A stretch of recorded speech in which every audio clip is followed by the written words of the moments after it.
Hello, hello, hello. You are tuning into the episode of The Wunderkind Show. Today's first topic, Colin Cowherd goes at Lamar Jackson haters.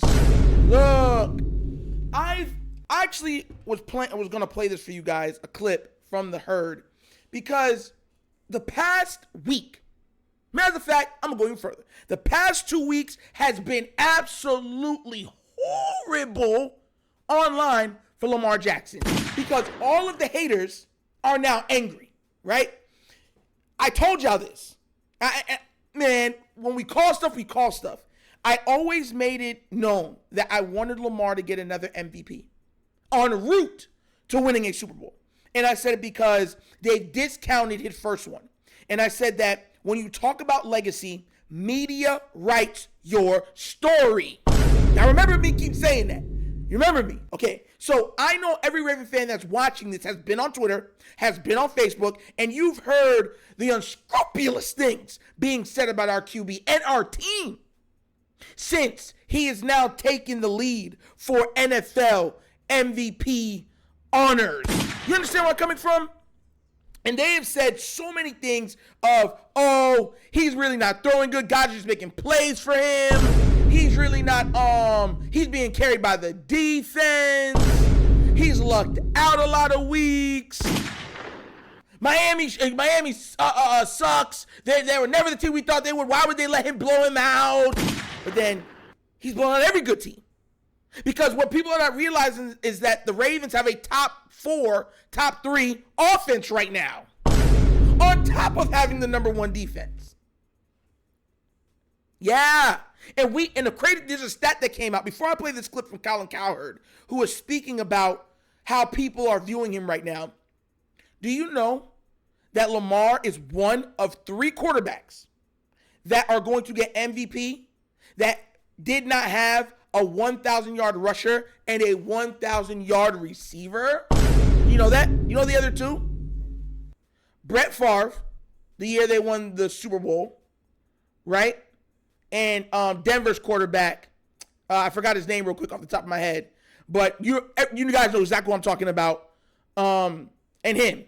They're the only 3 quarterbacks that have gained an MVP with a 1,000-yard rusher and a 1,000-yard receiver. The only 3. The only 3. So he's doing it on his own pretty much. Like, even though the players are there and they're making timely plays for him, he doesn't have someone that he could just be like, yo, you're going to take some load off of me this game. You get where I'm coming from? He's saying, yo, it's on me, fine. Guys, just make sure you catch it when I throw it. And the people are still dropping the ball. So what I'm going to do is let's play this clip, and then we're going to break it down, and we're going to argue about it. Because remember, everything that we've seen going on now, we've talked about it. You guys have seen it. We've covered it. But let's see what he has to say. Let's go.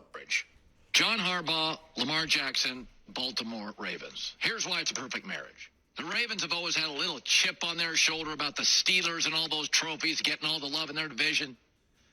And John Harbaugh got a little chip on his shoulder. The Harbaughs do, nearly fired. And Lamar Jackson is constantly quieting the critics. It is a perfect marriage. And here came flashy and fun and warm weather in Miami, and they had a bullseye on them for almost 4 hours. You know, there are certain debates I'm just not going to get involved in. Like vaccines worked, and they saved millions of older Americans. I'm not going to argue with you. California's not the worst place to live. I've been here 8 years. It's nice. And Tom Cruise, little wacky with Scientology, dude can act. He does a movie, they're always good. And Lamar Jackson's really special.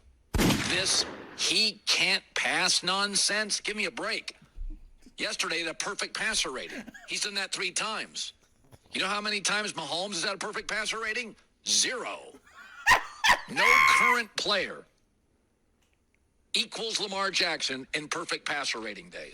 Dude can pass, and yes, Tom Cruise can act.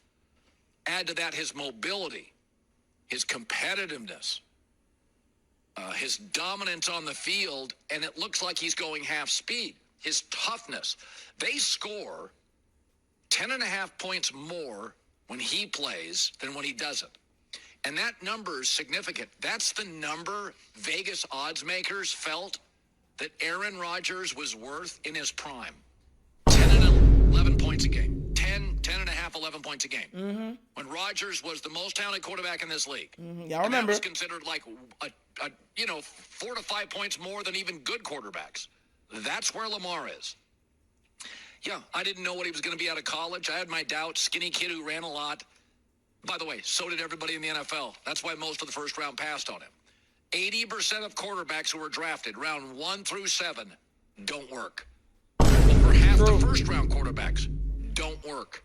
Quarterbacks drafted above him in the draft didn't work. That means Josh Allen. You knew from the very beginning. Nobody else did. Nobody thought this is what you were going to have. Well, the most dominating player in the league, going to win his second MVP. It's just stubborn and stupid, though. Even if you didn't know what he was going to be, if you're still not acknowledging he's great. He wins 80% of his games. He's worth 10 to 11 points per game. You saw him against San Francisco and Miami dismantle those defenses. Literally, people don't know how to defend him. Do you pass rush him? Good luck blitzing him. Yesterday on the blitz, he was money. He's missing a Pro Bowl tight end. Both of his top 2 running backs. His offensive line, including his Pro Bowl left tackle, has missed time this year. His best receiver is a 5'9" rookie who sometimes gets the drops. And they're going to be the number 1 seed in the better conference. Listen, tell me that's not fire. Finish him, Daddy. Exactly. You have to be foolish. I don't usually like using the word stupid, but at this point, if you're still arguing that Lamar Jackson isn't him, it's a very stupid argument. And all we've seen as Raven fans, that's all these different fan bases. Like, you're mad that we're blowing you out. You're mad that Lamar Jackson is putting you out on the Summer Jam screen. That's not our fault. Y'all were the ones making fun of him. Y'all were the ones doubting him. Y'all were the ones saying this is easy work, right? You remember. And now that they win, it's excuses. I have a question. Would anybody be giving Lamar Jackson a excuse if he threw 4 interceptions in the game versus the 49ers? No! Y'all would have been like, we told you he ain't all that. We told you he's trash. We told you all this crap, right? That's what y'all would have said. It's been nothing but excuse. Oh, Purdy's young. He's going to have games like that. I mean, games like that happen. Yeah, I just don't understand football. Those interceptions weren't even his fault. I mean, he threw it, but it wasn't even his fault. The condensation from the air conditioning being too low allowed the ball to become too slippery in his hands. And then, with the screens coming through on the right side, caused a seismic shift in the leather, which moved the ball a semi-inch over to the left, causing it to be blocked, causing it to be intercepted, and that's not fair! And they're leaving out the fact that you were at home. That they gave Lamar and the Ravens no chance to win this game. Forget the defense picking off your quarterback, right? How many times? Y'all had the second best defense in the league. Second best defense in the league. Everyone said there's all pros all throughout the defense. Remember, even Sherman was saying it.